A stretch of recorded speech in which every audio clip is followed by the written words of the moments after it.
Hey y'all, hey, your girl got a message today. And before I get into this message, I just want to say I'm not a preacher, I'm not a minister, I'm not none of those people that like I have not even been baptized, okay? But God put this message on my heart and he told me to share it with y'all, so I'm about to share it with y'all. And I just want y'all to know, before y'all try to eat me up, rip me up in the comments talking about you're not a Christian, you don't know. I'm new to this, okay? But I do know that when God give you a message to share, you need to share it, okay? So I'm gonna be obedient. I'm gonna share it. And I don't have no scriptures to go with this message. I just pulled over to a random gas station and was like, let me pull out my little phone and record this message before I forget it. So I'm in my car driving to San Antonio to go back home, and I'm listening to my praise and worship. I'm praising, I'm worshiping, I'm crying, I'm praying, you know, I'm just going through. So this song comes on, and the girl says in the song, she says not all fruits are meant to grow. And she was like, and when they do, they grow in their season, and then when their season is done, they die because they know that it's time for a new season or whatever.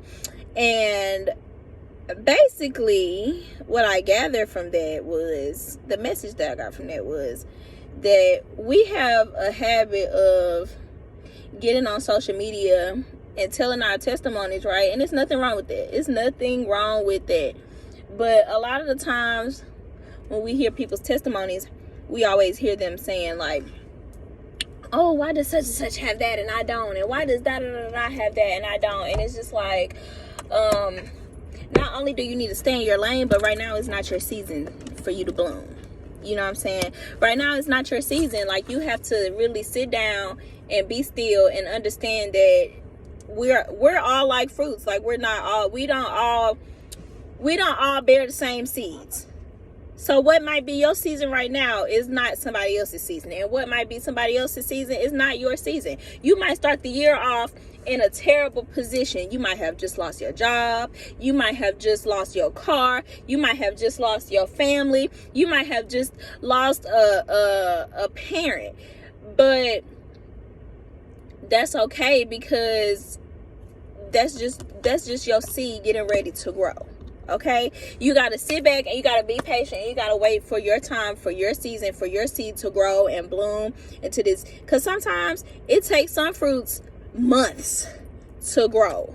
It takes some seeds a couple of weeks. It takes some seeds a couple of months. It takes some seeds years. It takes some seeds years to grow. You know what I'm saying? Like, you hear some people's testimonies and they be like, I've been doing this for years and nothing was working for me. Nothing was working for me. And right when I was about to give up, I had a breakthrough. You know, so I said all that to say that right now it might not be your season. Okay? Right now might be your season where you just planted in the soil and you just marinating for a little while. You marinating for a couple of seasons until it's your season. So don't be jealous of other people's season or their process or their progress or the things that they've obtained, because guess what? Right now you might be in your soil season, okay? But when it's time for you to start to harvest, you are definitely going to reap the benefits of the seeds that you sowed, okay? And yeah, that's the message. I hope it came out in a way that made sense to y'all, because I said it in a way that only made sense to me. So yeah, and I know that there are scriptures that can back up what I'm saying, but I can't think of them right now. But I know that there are going to be some Bible thumpers out there that's going to drop those scriptures in the comments. Thank you. Have a blessed day. Bye.